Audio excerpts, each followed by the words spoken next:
آج ہم ایمان کی ایک ایسی داستان پر بات کریں گے جو ایک ماں کی تنہائی سے شروع ہوتی ہے اور ایک باپ کی سب سے بڑی قربانی تک پہنچتی ہے۔ یہ وہ کہانی ہے جو بتاتی ہے کہ کیسے شدید ترین آزمائشوں کے بیچ میں سے خدائی مدد ظاہر ہوتی ہے، اور اس کا اثر آج بھی کروڑوں لوگوں کی زندگیوں پر قائم و دائم ہے۔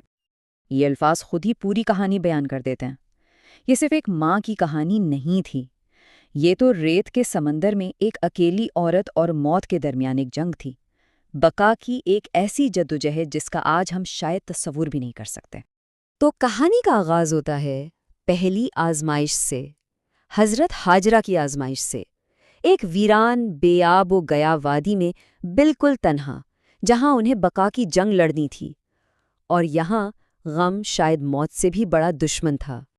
ذرا تصور کریں اس جگہ کا جسے جہنم کا دہانہ کہا گیا ہے، ایک ایسی جگہ جہاں کہتے ہیں آسمان سے آگ برستی تھی اور زمین سے تپش نکلتی تھی، نہ کوئی سایہ، نہ پانی، نہ زندگی کا کوئی نام و نشان۔ اور اسی جگہ پر حضرت ابراہیم اپنی بیوی ہاجرہ اور اپنے شیرخوار بیٹے اسماعیل کو چھوڑ کر جانے لگے۔ ہاجرہ نے بے بسی سے پوچھا، آپ ہمیں کس کے سہارے چھوڑے جا رہے ہیں؟ تو ابراہیم نے جواب دیا، اللہ کے حکم سے۔ اور ان کے پاس سامان کے نام پر تھا کیا؟ صرف ایک آدھی بھری ہوئی مشک اور چند کھجوریں، بس۔ لیکن مایوس ہونے کے بجائے ہاجرہ نے کیا کیا؟ انہوں نے فوراً عمل شروع کر دیا۔ ایک ماں کی ہمت نے انہیں ہر خطرے کا مقابلہ کرنے پر مجبور کیا۔ انہوں نے اپنے بچے کو دھوپ کی شدت سے بچانے کے لیے جھاڑیوں سے ایک چھوٹی سی پناہ گاہ بنائی، زہریلے کیڑوں سے زمین کو صاف کیا، اور رات کو جنگلی جانوروں سے بچنے کے لیے پتھروں اور کانٹوں کی ایک دیوار کھڑی کر دی۔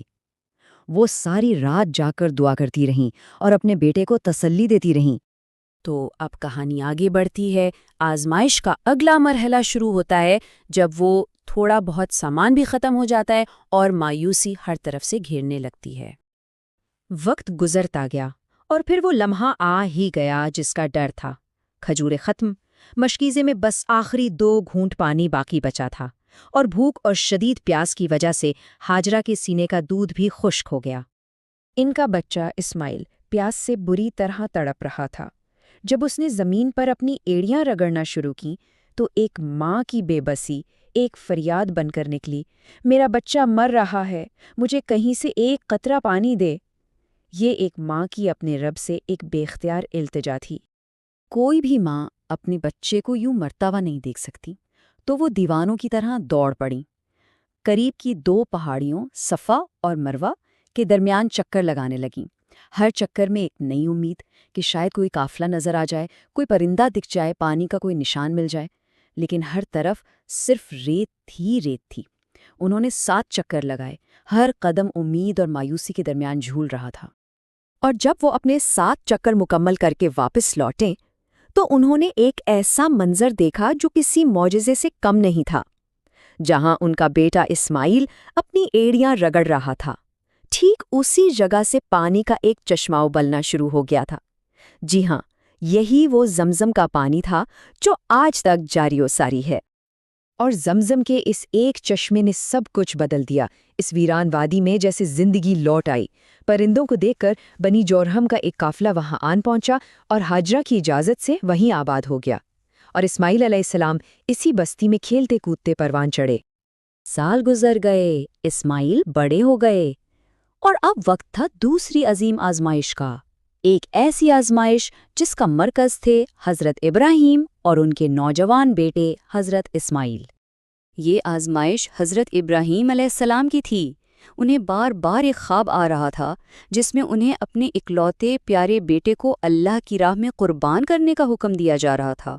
یہ ایمان کا ایک بے مثال امتحان تھا۔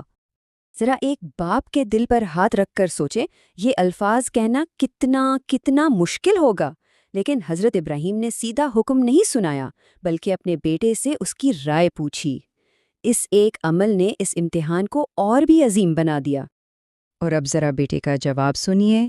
حضرت اسماعیل کا جواب ان کے مکمل توکل، ان کے ایمان اور ان کی ہمت کی ایک زبردست مثال ہے۔ انہوں نے ایک لمحے کی بھی ہچکچاہٹ کے بغیر خود کو اللہ کے حکم کے سامنے پیش کر دیا۔ اور پھر وہ لمحہ آیا، اس وقت جب حضرت ابراہیم اپنا چھرا چلانے ہی والے تھے، اللہ کی رحمت جوش میں آئی۔ اسماعیل کو بچا لیا گیا اور ان کی جگہ جنت سے ایک مینڈھا حاضر کر دیا گیا، اور اعلان ہوا کہ ابراہیم اپنے امتحان میں کامیاب ہو گئے۔ تو یہ تو تھی وہ عظیم قربانی، لیکن اس کا اثر، اس کی میراث آج بھی زندہ ہے۔ آئیے دیکھتے ہیں کہ کیسے ان تاریخی واقعات کو آج بھی یاد کیا جاتا ہے۔ دیکھیں، اس کہانی کا ہر ایک لمحہ آج اسلام کی عبادات کا ایک اہم حصہ بن چکا ہے۔ حضرت ہاجرہ کی وہ 7 دوڑیں آج حج میں صحیح کہلاتی ہیں، جو امید اور کوشش کی علامت ہیں۔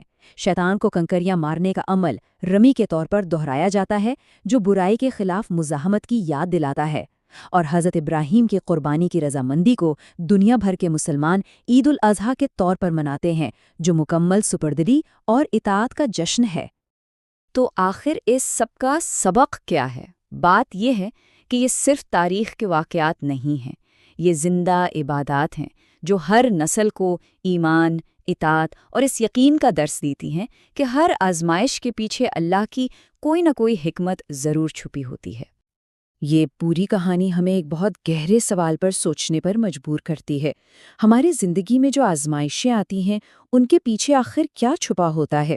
شاید اس کا جواب یہی ہے کہ ہر مشکل کے پردے میں اللہ کی ایک حکمت اور ایک بہت بڑا انعام منتظر ہوتا ہے۔